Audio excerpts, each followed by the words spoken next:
Well, shalom, shalom, everyone. Thank you for joining the Yehudah Project, the Nation of Yehudah, the School of Knowledge that we do every Saturday on to celebrate the Sabbath day and to teach and come together because we're supposed to come together on the Sabbath. And we thank everybody for joining us through this. So, we're going to go ahead and start our lesson. Some people are going to call back in, and unfortunately, we're not going to be able to unmute them. I want you to be able to let me know if you can see the screen. Now, this is going to maybe bring about some questions. You may have questions that, you have, that you want to ask. And we ask, this is an open forum to the point where you can ask questions, but to be courteous to everyone that's talking, so that everyone will have a chance to have a chance to talk. So this is our next section, and remember, we are going through the millennial. We're dealing with the millennial, the 1,000-year reign. Can you guys see the screen? Yes. Okay, wonderful. All right, here we go. The government. Now, we talked about a lot of things last week. Does anyone have any questions about what we discussed last week? Because I know the Wednesday night class is getting really, really good because we started over at Genesis 1:1. And, I mean, we have really pulled some stuff out of there that we had read over last time. And it is just really getting good. So does anybody have any questions about last week and the things that we talked about last week? Okay, let's keep moving. So we're going to deal with the government and what type of how this is going to operate on the earth, because remember we did Daniel chapter 2 when the Most High in the days of these kings, and remember we showed you all the kings that are still in the earth, all the monarchies that are still ruling today, that are still ruling the earth as we know it, but we don't really see it because of the government that we're under now. So somebody asked me a question, they were like, well, Yaina, once we go back to the land, is the world going to be over? Will we go back to riding donkeys? And no, it's going to continue just like it is right now. Because he's going to come in the days of these kings and set up a government. So, and this is what we've been talking about. So this says the government. So we're going to go to Isaiah chapter 2, if you guys go with me. And we're going to start at verse 1. It says, the word that Isaiah, the son of Amos, saw concerning Yehudah and Jerusalem. And it says, verse 2, it shall come to pass in the last days that the mountain of the Most High's house shall be established in the top of the mountain and shall be exalted above the hills, and all nations shall flow into it. Now, this is very important because there's going to be a house that sits on top of two mountains. I'm saying two mountains. It may be more than two because it just has mountains as plural. And it's going to be exalted above the hills, and all nations are going to flow into this place. So there's a lot of discrepancies with that because a lot of people are teaching that all the other nations will be dissolved and they will be done away with, and there will be nobody here but Israel ruling the earth. Now, from what we read here, does that sound right? No. Doesn't sound right. Here we go. And many people shall go and say, come ye, let us go up to the mountain of the Most High, to the house of the Elohim of Jacob. So this is going to be some sort of house that's going to sit on the top of two mountains. I cannot begin to imagine what that is going to be like. I cannot begin to imagine what that's going to look like. And Sister Yaina, can I just chime in? You asked a question and I couldn't unmute myself fast enough. But yes, not only is it necessary, the other nations have to be there because our God is worthy to be worshipped.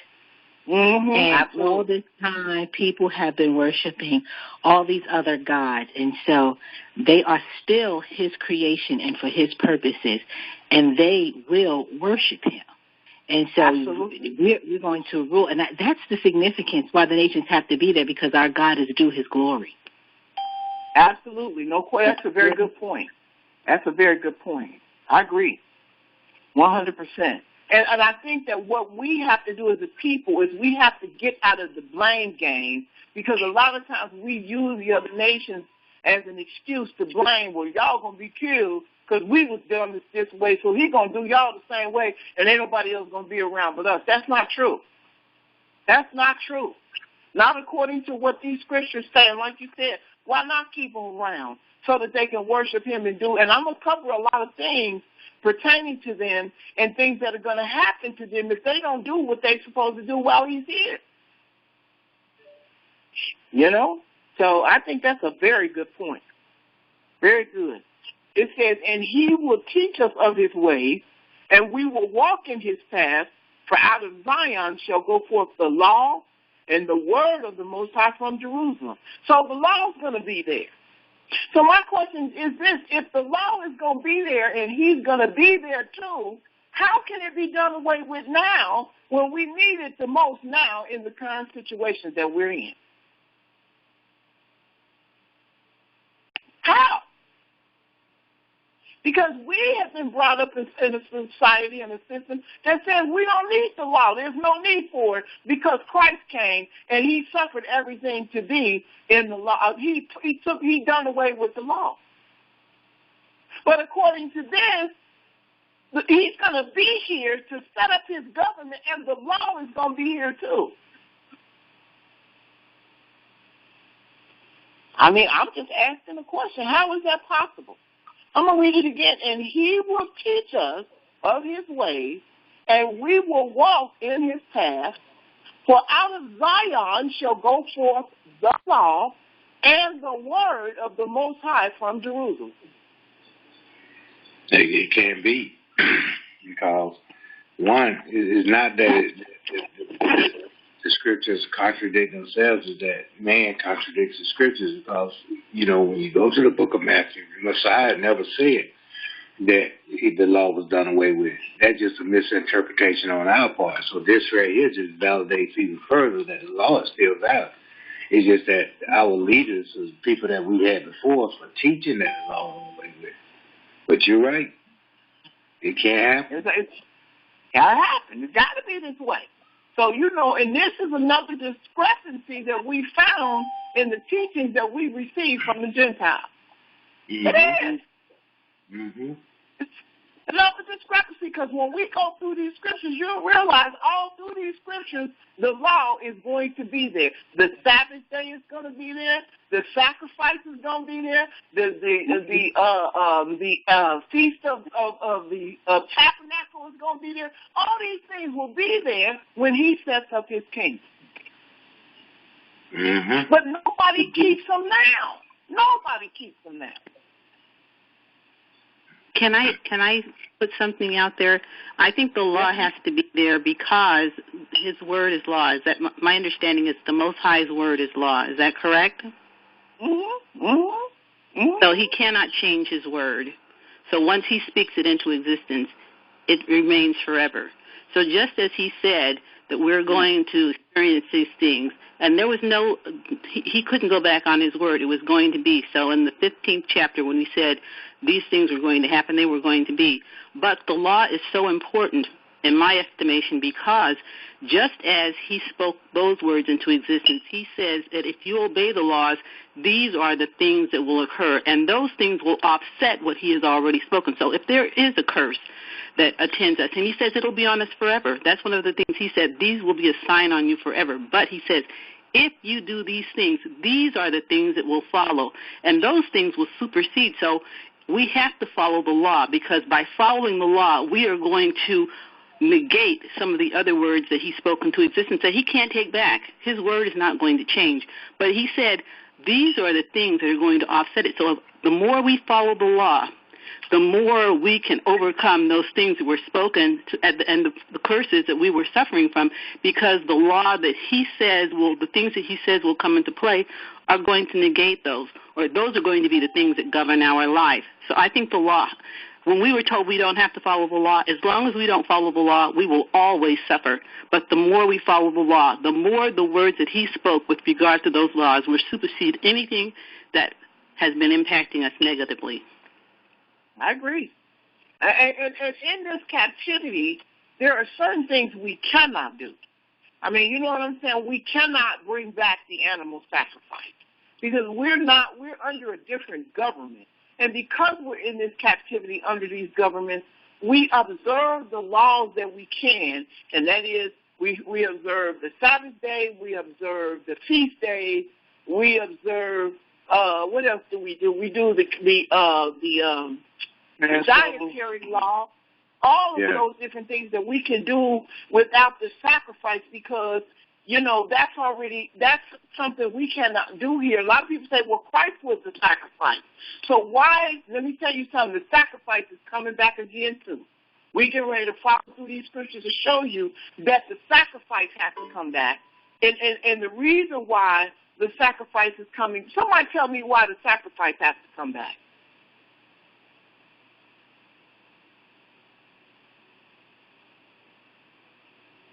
Now, let me ask you this question.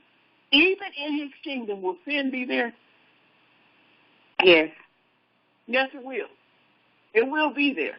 So sin is coming back. So what is sin? Because a lot of people, and the reason why I'm asking these questions is because we have people on this line that have been guests. They have been asked to come. Some of these people are from church and all these kind of things. So we have to be able to go through, which some people may think is elementary. Oh, we go through this all the time.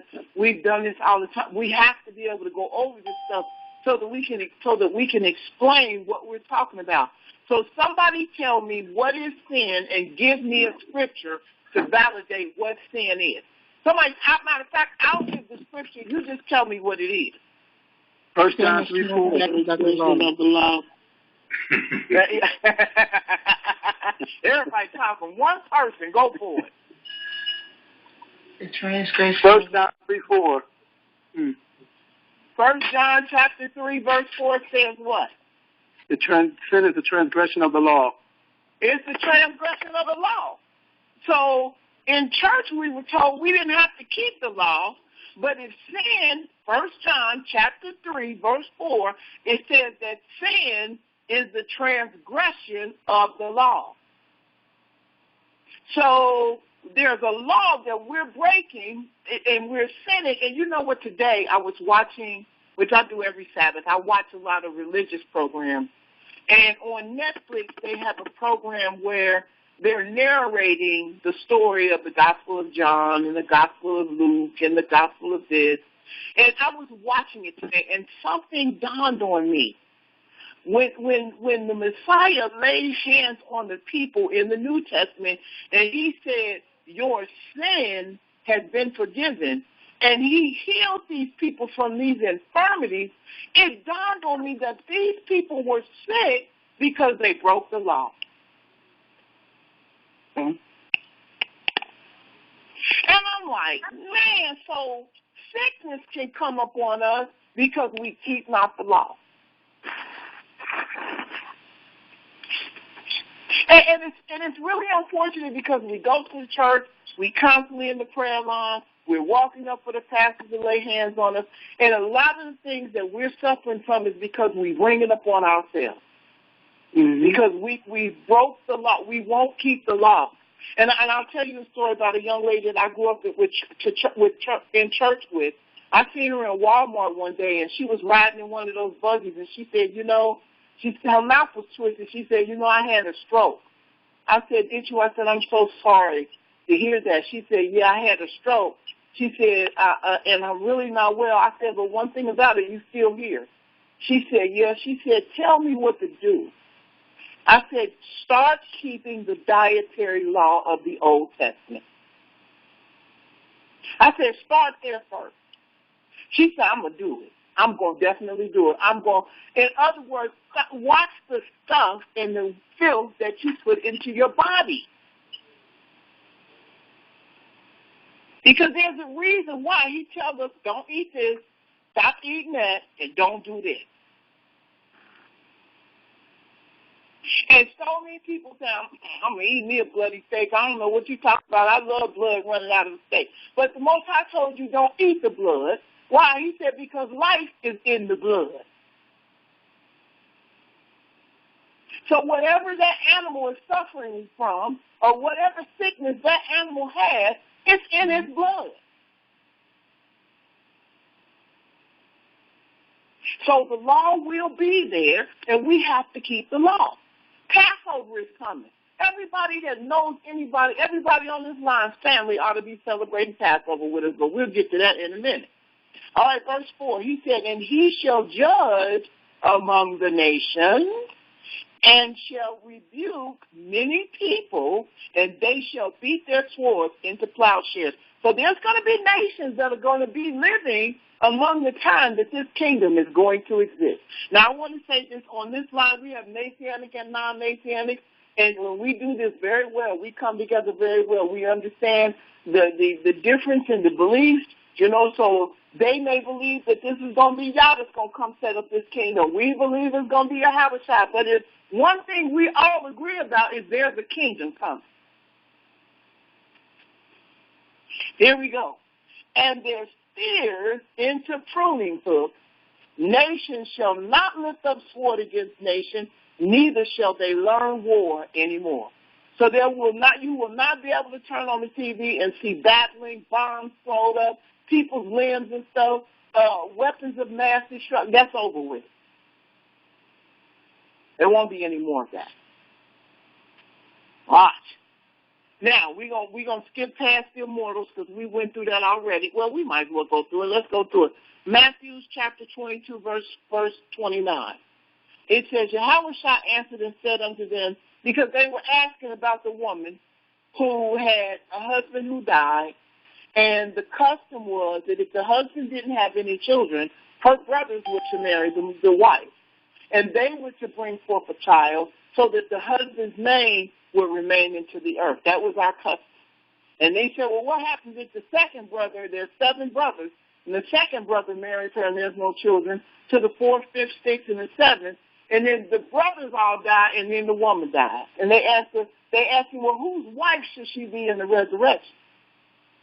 And this is what he answered. Yehudah answered and said unto them, ye do err, not knowing the scriptures, nor the power of Yah. For in the resurrection they neither marry nor are given in marriage, but are as the angels of Yah in heaven. But as touching the resurrection of the dead, have ye not read that which was spoken unto you by Yah, saying, I am the Elohim of Abraham, and the Elohim of Isaac, and the Elohim of Jacob? Yah is not the Elohim of the dead, but of the living. So what that means is that if they're as the angels, then they have to be immortal, don't they? Yes. Mm-hmm. So if you make that first resurrection, you are as the angels. Now, we also know that during that time in this kingdom, they're going to be mortals and immortals. We read that last week, remember? We talked about how a child would live to be 100 years old or more, and how the children would be playing in the streets, and how there would be old people in the streets playing in Jerusalem, because Jerusalem is going to be the capital of the kingdom. Any questions? All right, let's deal with the battle. Because there's going to be a battle. Here we go. Zechariah chapter 14. Zechariah chapter 14, verse 1. I hope you guys are writing this down. It says, behold, the day of the Most High cometh, and thy spoil shall be divided in the midst of thee. For I will gather all nations against Jerusalem to battle, and the city shall be taken, and the houses raffled, and the women ravished. So the Most High said, I'm going to gather all nations against Jerusalem. Watch what he said. And half of the city shall go forth into captivity, and the residue of the people shall not be cut off from the city. Then shall the Most High go forth and fight against those nations as when he fought in the day of battle. And his feet shall stand in that day upon the Mount of Olives, which is before Jerusalem on the east, And the Mount of Olives shall cleave in the midst thereof toward the east. So when he stands on this mountain, the mountain going to split in half. And toward the west, and there shall be a very great valley. And half of the mountain shall remove toward the north, and half of it toward the south. And ye shall flee to the valley of the mountains, for the valley of the mountains shall reach unto Azal, yea, ye shall flee. Like as ye fled from before the earthquake in the days of Uzziah, king of Yehudah, and the Most High my Elohim shall come, and all of his saints with him. Now, this is, we'll get into that at another time. I'm going to come back. And it shall come to pass in that day that the light shall not be clear nor dark, but it shall be one day which shall be known to the Most High, not day nor night, but it shall come to pass that at eventime it shall be light. And it shall be in that day the living waters shall go out from Jerusalem, half of them toward the former sea, and half of them toward the hinder sea. In summer and in winter shall it be. And the Most High shall be king over all the earth. In that day shall there be one Most High, and his name one. And all the land shall be turned as a plain from Geba to Rimmon, south of Jerusalem, and it shall be lifted up and inhabited in her place. So since this is where you were talking about that he deserves to be worshipped, he's going to be king over the whole earth. It's going to be a one-world government that's going to be ruled from Jerusalem, and he's going to be king over the whole earth. Now, let me say this. He's going to become, which he's always been, the King of Kings, because the rest of the kings will still be here. Those that are allowed to live further past the battle. Those kings that we showed you, all of the kings, the king of the Netherlands, the king of this, and the king of Spain, and the king of, they're still here ruling today from the background that you don't get to see. They're going to be here, and they're going to have to come under the rule and the subjugation of the Messiah, or the Most High, according to Scripture. Any questions? Here we go. He says, from Benjamin's gate unto the place of the first gate, unto the corner gate, and from the tower of Hananiel unto the king's winepress. And men shall dwell in it, and there shall be no more utter destruction, but Jerusalem shall be safely inhabited. We ain't got that now, do we? They battling everywhere. Every time you turn around, somebody throwing bombs or something, or shooting or something. Watch, here we go. And this shall be the plague wherewith the Most High will smite all the people that have fought against Jerusalem. Their flesh shall consume away while they stand upon their feet, and their eyes shall consume away in their holes, and their tongue shall consume away in their mouth. Now, I've heard a lot of the teachers say this is a atom bomb, or what do you call it, a nuclear bomb. That's not what this says. Because the Most High is not going to let them ignite a nuclear bomb while he's trying to set up his kingdom.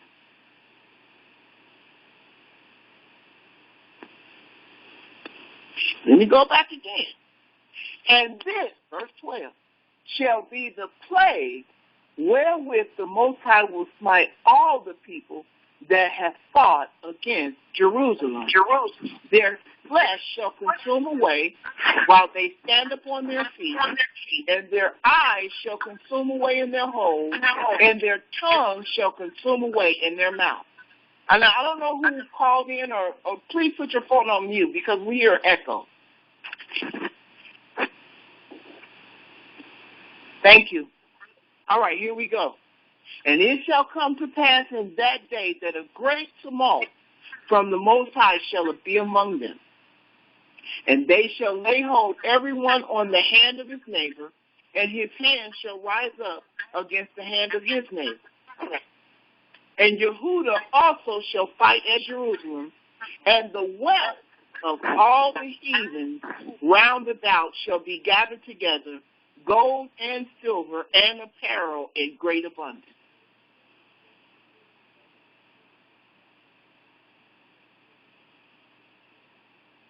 So this is where we're going to get our wealth back, the real wealth. I ain't talking about the stuff, the great substance that we're going to come out of here with. Any questions? Okay, here we go.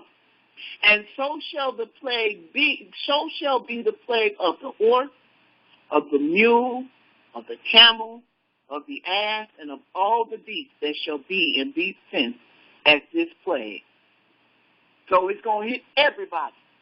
So this is going to be the plague that he's going to place on the people. Now remember that, because we're getting ready to come back to that people are going to have this plague too if they don't follow the law. Isaiah chapter 11. It says, verse 1, and there shall come forth a rod out of the stem of Jesse, and a branch shall grow out of his root.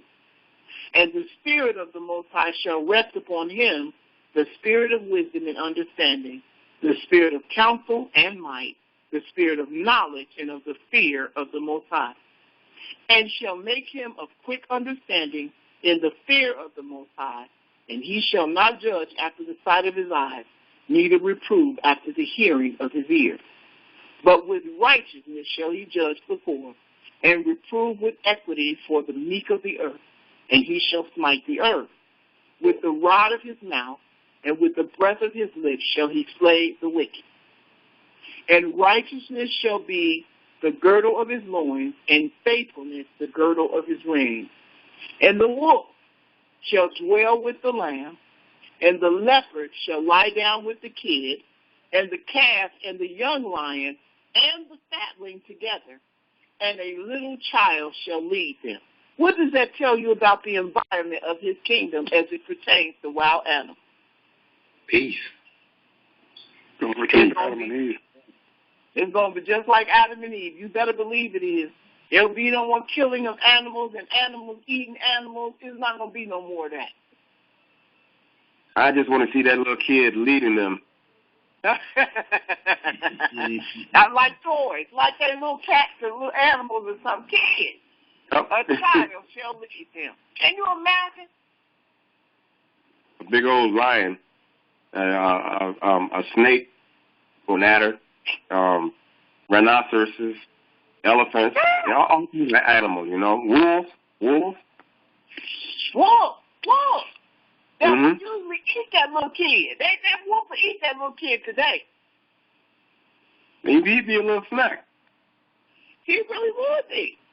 Watch, he said, and the cow and the bear shall feed. Their young ones shall lie down together, and the lion shall eat straw like the ox. So that means that the whole thing with the ecosystem and the balance of nature with animals eating each other, that's going to stop. Won't be no more of that. That's over. Watch what he says. And the suckling child shall play on the hole of the ass, and the weaned child shall put his hand on the cockatrice fin. Lizards, they're going to play with lizards like toys. Snakes like toys. They shall not hurt nor destroy in all my holy mountains, for the earth shall be full of knowledge of the Most High, and the waters cover the sea. And in that day there shall be a root of Jesse, which shall stand for an ensign of the people. To it shall the Gentiles seek, and his rest shall be glorious.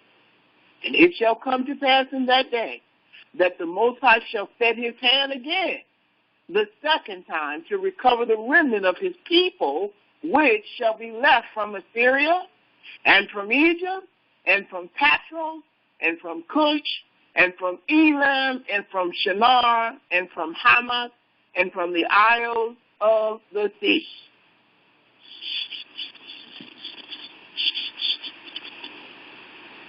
And he shall set up an ensign for the nation, and shall assemble the outcasts of Israel, and gather together the dispersed of Yehudah from the four corners of the earth. And the envy also of Ephraim shall depart, and the adversaries of Yehudah shall be cut off, and Ephraim shall not envy Yehudah, and Yehudah shall not vex Ephraim. But they shall fly upon the shoulders of the Philistines toward the west. They shall spoil them of the east together. And they shall lay their hands upon Edom and Moab, and the children of Ammon shall obey them. And the Most High shall utterly destroy the tongue of the Egyptian sea, and with his mighty wind shall he shake his hand over the river, and shall smite it in the seven streams, and make men go over dry shod. So he gonna split the sea again, and these men gonna walk over on dry land. Watch.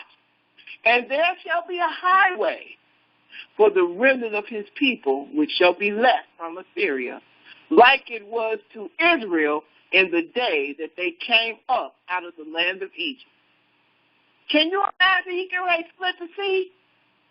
He said there's going to be a highway. They're going to walk across dry land the same way they did when they came out of Egypt. He's going to split the sea for the people that are left in Assyria to come back to Jerusalem.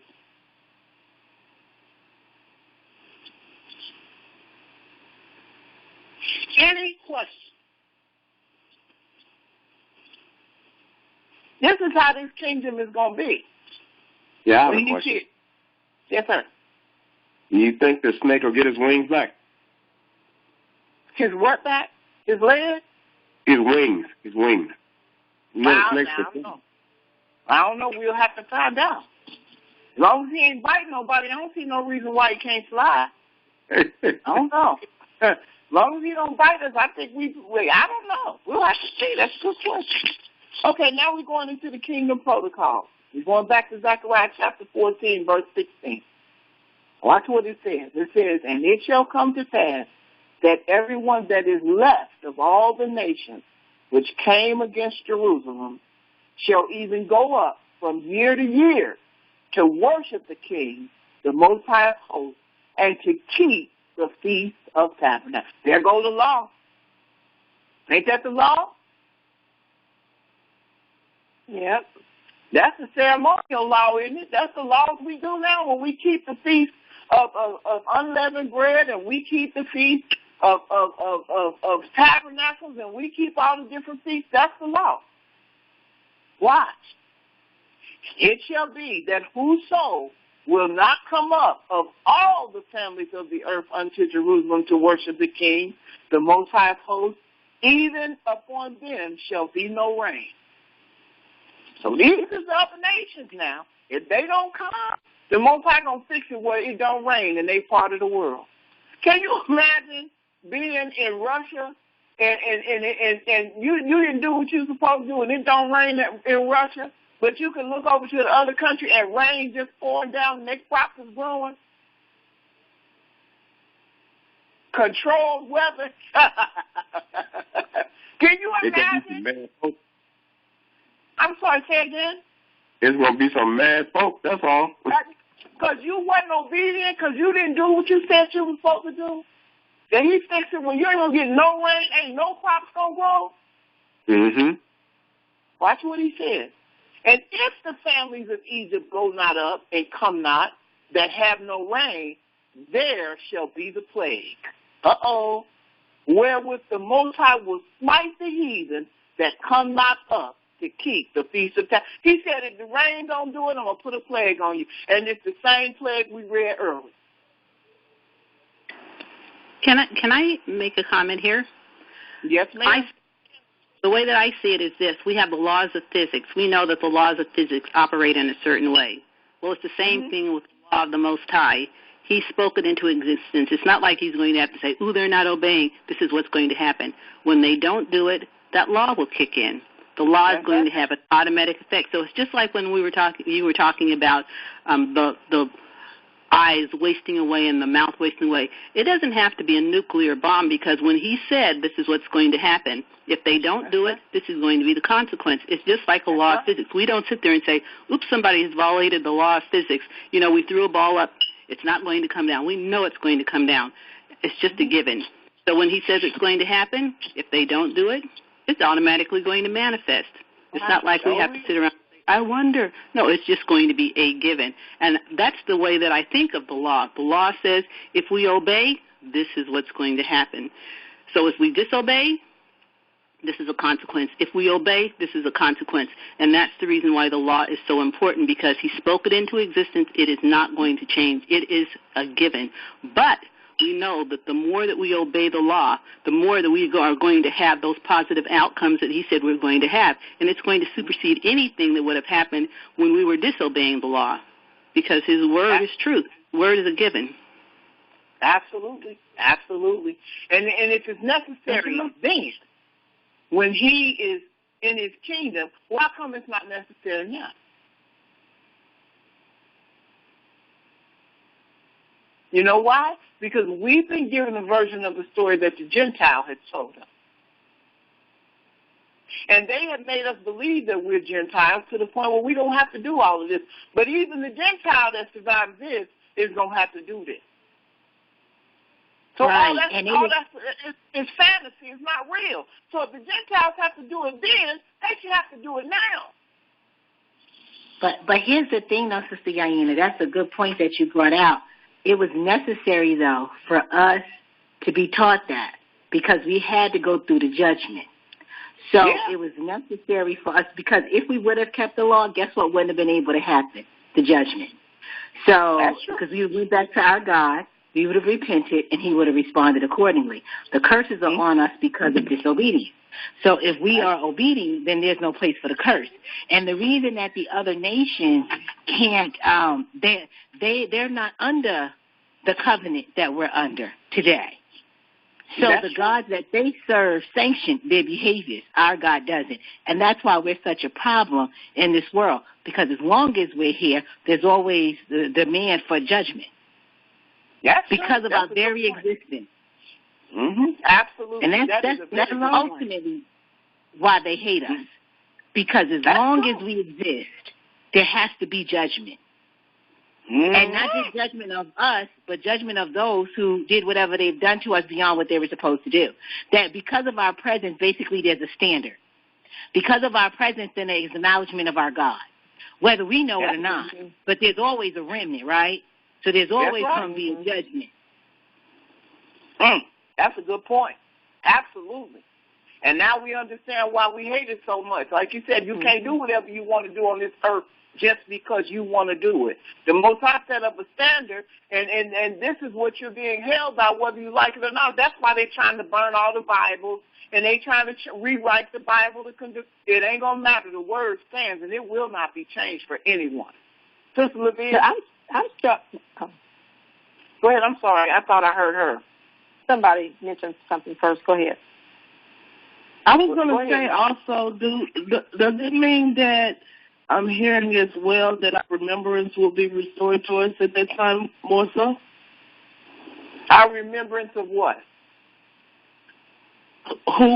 He said he will restore our remembrance to us. So it seems apparent that throughout the time frame when we're talking about this 1,000-year reign, that we would also remember who we used to be, or whatever the remembrance that was taken away from us will be restored back to us at that time, or more so before we even got to the 1,000-year reign. That we were the children of Israel and what we used to have? Is that what you're saying? Whomever we used to be, whatever it used to be, whatever he took away from us will be restored to us once again. Well, I think that we will remember, that we will turn into immortals, the ones that make it in the first resurrection. Now, the rest of the people that are born again, they're going to come into the earth and know they're Israel because they're going to be born into the earth as Israelites. It won't be an awakening like it is now, because right now, the Most High is doing an awakening. He's reminding us of who we were. Like you said, our remembrance is coming back through the word we're understanding, and through the Spirit we know that we are the original Hebrew Israelites when we thought our whole lives that we were Gentiles. So now it's coming back to us and giving us the understanding. Now, once we make the first resurrection and become immortal, we're going to be gods at that point. You will be like the angels, and the things that we will remember, I believe, is the protocol of the kingdom that was in heaven. Because now what's coming back is the same protocol that when the Most High came on Mount Sinai to give Moshe a duplicate copy of, we're now living it again. Correct. The only difference is we're living it on the earth. You understand what I'm saying? Right. And I mean, also, when we were talking about before, there would be a time when we would awaken and say, why are we dressed like this? Where, we would already, the laws, we would remember those things. Yeah, now that's before his kingdom comes. That's when we go back to the land. You know what I'm saying? That we'll have remembrance and we'll hate ourselves for the way that we dressed and the way that we acted and how we carried ourselves. Yes, that's before the resurrection actually takes place. So, yeah, we'll remember it at that point, yeah. But once we make it in his kingdom, you've gone from mortal to immortal. The only people that are now mortal are the ones who are born into his kingdom, our parents, our grandparents, our great-great-grandparents who died and didn't know they was Israel. Those ones died waiting on the rapture in the church and all that kind of stuff. They have to come back to be able to relive this so that they'll know that they're Israel, but they'll be born into a kingdom and already be Israelites when they're born. Like she said, we won't be under the curse anymore, where when we were born, we was called Negroes, niggers, African Americans, blacks. We was everything but Israelites. Until he woke us up and gave us the understanding that we needed to have. Yes, ma'am. I was just struck by, after everything that the world would have seen, with Yah returning and establishing his kingdom, that there's still nations that are going to be disobedient. Because he always gives us a choice. Because they're going to be destroyed. If they don't do what they're supposed to do, if your eyes is rotting out of your socket, it's a rat. Because death will still be here in this kingdom. Death is not going to be destroyed until after all this is over with. So for those who are born into the kingdom and those that remain from the other nations that are immortal, they're still going to be able to die. And you have to be obedient. He's going to give you a choice. He is. He's going to give you a choice. But you won't make it if you don't do what and you ain't going to be able to eat. If you don't have, and that without no rain, there's no crop. Can you imagine an atmosphere with no rain? As much as it's an inconvenience for us, it's necessary. It adds moisture to the air, does all kinds of things. Rain provides a lot of different things for us other than just crops. Can you imagine you looking over to the other countries and rain and their grass is growing and your ass just is dry and there's nothing out there? And that's the power of Yah to be able to even do that. It's got desert-like conditions, and I'm telling you, it ain't no fun. I'm saying. He said, you don't do it, you ain't going to get nothing. I think this is shown, I think, in the movies, too, in that one of those later Avengers movies, they had people dying kind of like this, just kind of disintegrating. Yeah, disintegrating. You got that's a good word for it. You're absolutely right, disintegrating right before your eyes.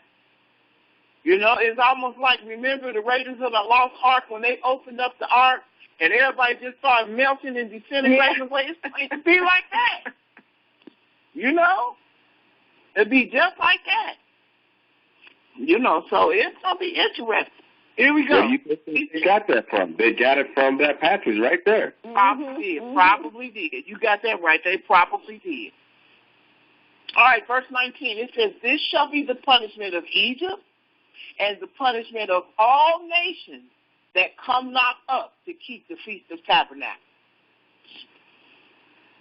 In that day shall there be upon the bells of the horses holiness unto the Most High, and the pot in the Most High's house shall be like the bowls before the altar.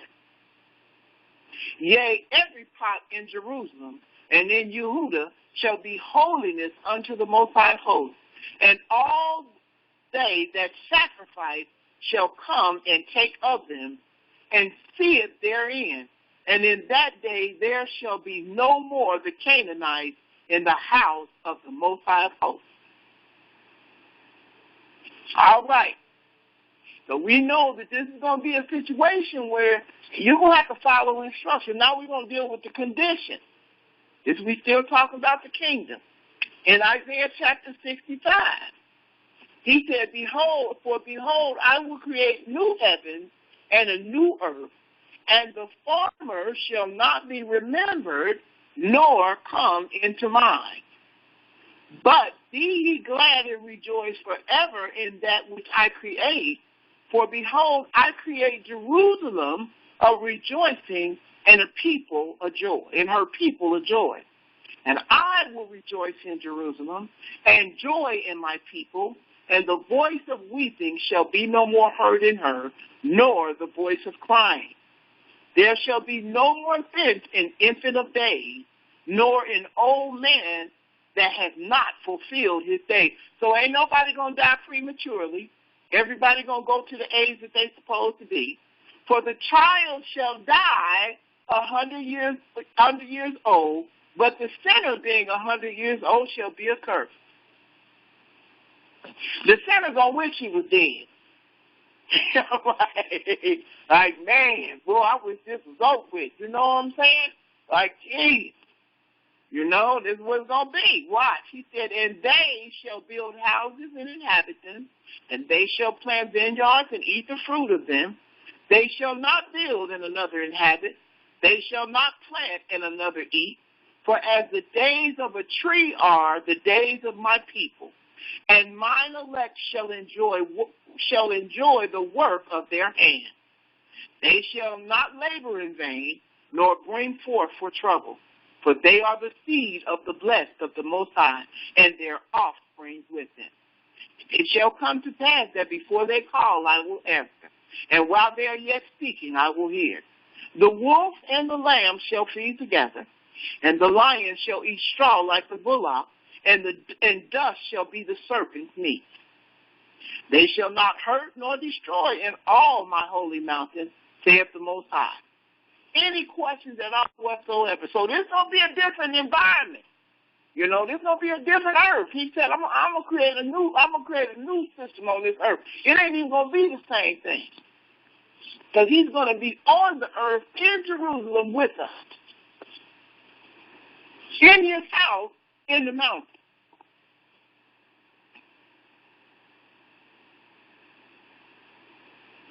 Any questions at all? Because this is deep. I mean, you know, this contradicts everything that we've been taught. Let's deal with the law. Isaiah chapter 56. Thus saith the Most, we're starting at verse 1. He says, thus saith the Most High, keep ye judgment and do justice, for my salvation is near to come, and my righteousness to be revealed. Blessed is the man that doeth this, and the son of man that lay hold on it, that keepeth the Sabbath from polluting it, and keepeth his hand from doing any evil.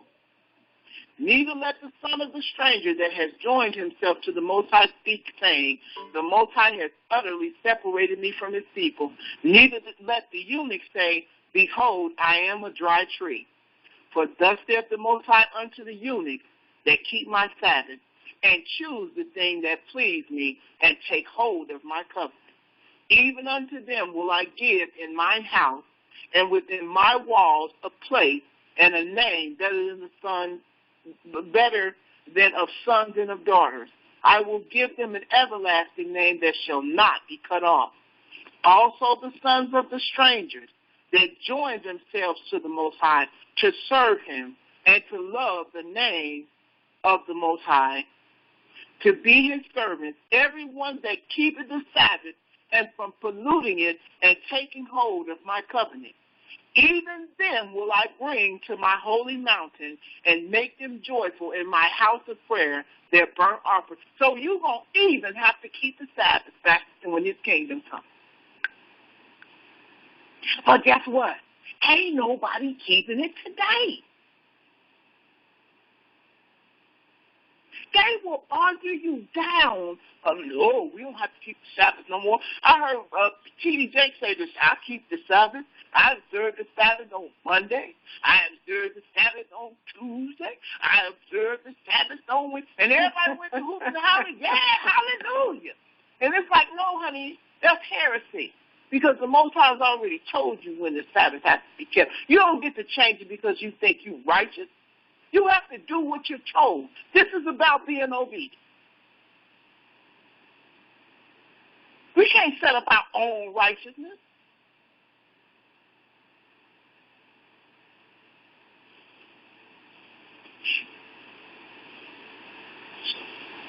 You got to keep this Sabbath. This is the law. Let me read it again, verse 7. He said, even them will I bring to my holy mountain and make them joyful in my house of prayer, their burnt offerings. And their sacrifices shall be accepted. You mean there's going to be sacrifices? And their sacrifices shall be accepted upon mine altar. For my house shall be called a house of prayer for all people. You mean they get to bring a sacrifice? So guess what? If they bring a sacrifice, then that means there has to be a temple. And if there's a temple, then the Levi tribe has to still be in position. What you mean in the kingdom?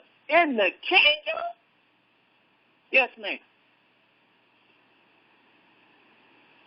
And a few verses ago, you were reading and the scriptures said, and for those who submit the sacrifice, that shows you that it's not all.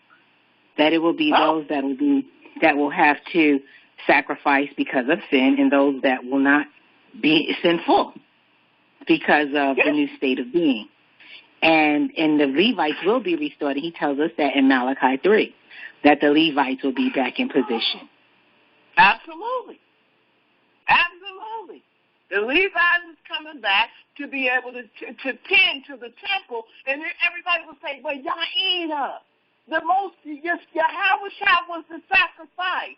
Why is he bringing the sacrifice back if he was the sacrificial lamb? Because we're dealing with people who are being born back into Israel, knowing that they're Israel and they're going to sin, and they have to go through the same process everybody else has to go.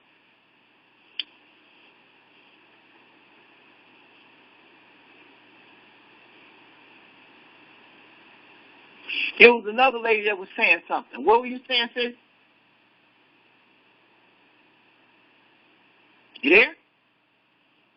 Okay, let me go on. It says, the Most High Elohim, which gathereth the outcasts of Israel, said, yes, I will gather others to him besides those that are gathered unto him. 1 minute, you guys.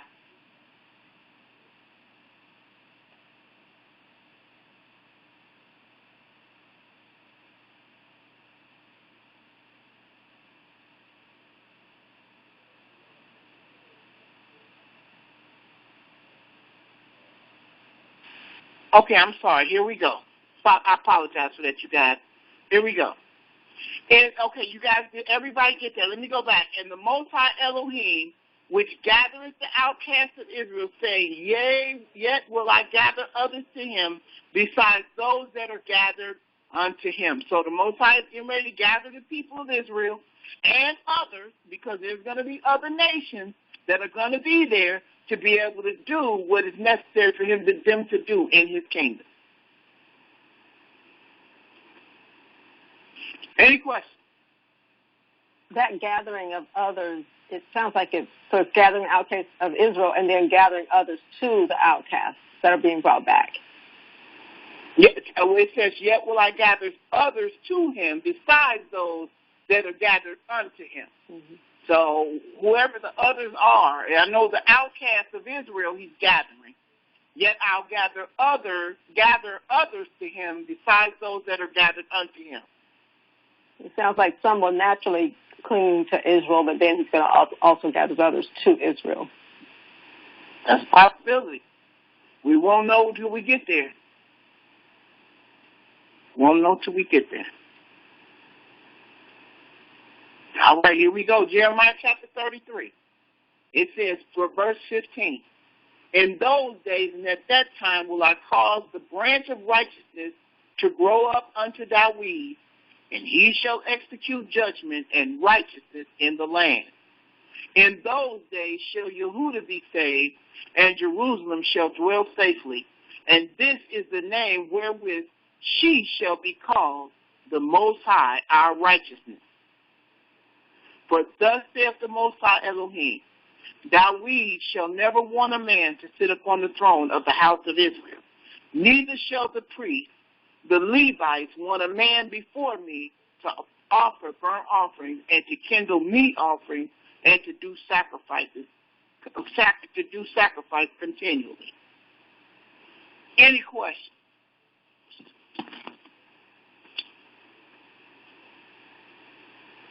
All right, now we're going to deal with the temple because the temple will be there. Now, there's a lot to this temple because when you go to Ezekiel, you can start at Ezekiel chapter 40 and go all the way through Ezekiel 45, and we dealing with this temple. So I tried to pick out some things that would kind of explain what the temple is about. So we're going to go through Ezekiel chapter 41, and we're going to go to verse 1. He says, afterwards he brought me to the temple and measured the post, 6 cubits broad on the one side and 6 cubits broad on the other side, which was the breadth of the tabernacle. And the breadth of the doors was 10 cubits, and the side of the doors were 5 cubits on the one side and 5 cubits on the other side. And he measured the length thereof 40 cubits, and the breadth 20 cubits. And then went he inward and measured the posts of the doors 2 cubits, and the door 6 cubits, and the breadth of the door 7 cubits. So he measured the length thereof 20 cubits, and the breadth 20 cubits before the temple. And he said unto me, this is the most holy place. So what is the Most High establishing again? The temple. So wait a minute, Yaina. I thought we were the temple. I thought our bodies were the temple of the Holy Spirit, and that there would be no need for another temple. But if you have a sacrifice, then you're going to have to also have the sacrificial lamb. You're going to have to also have the Levitical priesthood, and you're going to have to also have the temple. Got to be there. And he goes on, and after he measured the walls of the house 6 cubits, and the breadth of every side chamber 4 cubits round about the house on every side. And the side chambers were 3, one over another, and 30 in order. And they entered into the wall which was of the house for the side chambers round about, that they might have hold, but they had not hold in the wall of the house. And there was an enlarging and a winding about still upward to the side chamber, for the winding about the house went still upward round about the house. Therefore the breadth of the house was still upward, and so increased from the lowest chamber to the highest by the midst. I saw also the height of the house round about. The foundations of the side chambers were a full reed of 6 great cubits. The thickness of the walls, which was for the side chambers without, was 5 cubits, and that which was left was the place of the side chambers that were within. And between the chambers was the wideness of 20 cubits round about the house on every side. And the doors of the side chambers were toward the place that was left, one door toward the north and another door toward the south, and the breadth of the place that was left was 5 cubits round about. Now the building that was before the separate place at the end toward the west was 70 cubits broad, and the wall of the building was 5 cubits thick round about, and the length thereof was 90 cubits. So he measured the house 100 cubits long, and the separate place, and the building with the walls thereof 100 cubits long. Also the breadth of the face of the house, and of its separate place toward the east, 100 cubits. Any questions? So we know we're going to have a temple, and we're going to have an altar. Now this is the altar at Ezekiel chapter 43. This will be our last one. It says, verse 12, this is the law of the house upon the top of the mountain, the whole limit thereof round about, shall be most holy. Behold, this is the law of the house. And these are the measurements of the altar after the cubic. The cubic is a cubit and a handbreadth. Even the bottom shall be a cubit, and the breadth a cubit. And the border thereof by the edge thereof round about shall be a span. This shall be the higher place of the altar. And from the bottom upon the ground, even to the lower settle shall be 2 cubits, and the breadth 1 cubit. And from the lesser settle, even to the greater settle shall be 4 cubits, and the breadth 1 cubit. So the altar shall be 4 cubits, and from the altar and upward shall have 4 horns. That's the same way it was when we did it in the wilderness. And the altar shall be 12 cubits long, 12 broad, square in the 4 squares thereof. And the settle shall be 14 cubits long, and 14 cubits broad in the 4 squares thereof, and the border about it shall be a half a cubit. And the bottom thereof shall be a cubit about, and his stairs shall look toward the east. And he said unto me, Son of man, thus saith the Most High Elohim, these are the ordinances of the altar in the day when they shall make it, to offer burnt offerings thereon, and to sprinkle blood thereon. And thou shalt give to the priests, the Levites, that be of the seed of Zadok, which approach unto me to minister unto me, saith the Most High Elohim, a young bullock for a sin offering. We got a sin offering? And thou shalt take up the blood thereof, and put it on the 4 horns of it, and on the 4 corners of the settle, and upon the border round about. Thus shalt thou cleanse and purge it. Thou shalt take the bullock also of the sin offering, and he shall burn it in the appointed place of the house without the sanctuary. And on the 2nd day thou shalt offer a kid of goat without blemish for a sin offering, and they shall cleanse the altar as they did cleanse it with the bullock. And when thou hast made an end of cleansing, thou shalt offer a young bullock without blemish, and a ram out of the flock without blemish. And thou shalt offer them before the Most High, and the priest shall cast salt upon them, and they shall offer them up for a burnt offering unto the Most High. 7 days shalt thou prepare every day a goat offering for a sin offering, a goat for a sin offering. They shall also prepare a young bullock and a ram out of the flock without blemish. 7 days shall they purge the altar and purify it, and they shall consecrate themselves. And when these days are expired, it shall be that upon the 8th day and so forward, the priest shall make your burnt offering upon the altar and your peace offering, and I will accept you, saith the Most High Elohim. And that's the end. Now we're going to deal with next week after the 1,000 years. So we know that during this time, the temple is coming back, the altar is coming back, the sacrifice is coming back, and the Levi priest is coming back to be able to give to them the same system that we had, so that the people that are born again will have to be able to consecrate themselves for the sin which is breaking the law. Any questions? I thank you for joining us today. I hope that you've enjoyed the lesson. This has been a very complex lesson, but we're glad that you were with us through the entirety of it all. We are here to try our best to clarify as much as we can. We don't know it all, but the revelations that we have gotten, the Most High has given them unto us to be able to share with you. And we are honored to be able to do that as servants. We invite you to join us every Sabbath at 3:30 p.m. Eastern Standard Time. The number is 319-527-9197, and the access code is 256039#. 256039#. We also have a class now on Wednesdays where we're starting over at the beginning of the Bible. We started with Genesis 1:1. We read 5 chapters a night, and we discuss them, and then the class is over. And we also have a newcomers class where we are in the Apocrypha. We're reading out of the Apocrypha now. We have finished the Old Testament.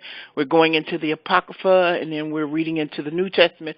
So we have a beginner's class starting over on Wednesday night at 7 o'clock p.m. Eastern Standard Time. And then we have a Apocrypha class that's Thursday night at 7 o'clock p.m. Eastern Standard Time. And the phone numbers are the same, 319-527-9197. And the access code is 256-039#. And don't forget, Tuesday night is our all men's class. We have an all men's call where they talk about men issues. And we will have a commercial to be going out to be able to help young mothers who have young men that need rearing, or if you're just a man and you need somebody to talk to, it's all virtual, it's anonymous. No names are being called. Everyone is called by their area code. And this is for the men to be able to discuss men issues. And that is on Tuesday night at 7:30 p.m. Eastern Standard Time. And that number is 720-820-1215. 720-820-1215. Thank you so much for joining the Nation of Yehudah, the School of Knowledge. We hope to hear you, and we hope that you can participate in one of our classes. Shalom, shalom, everyone. Good night.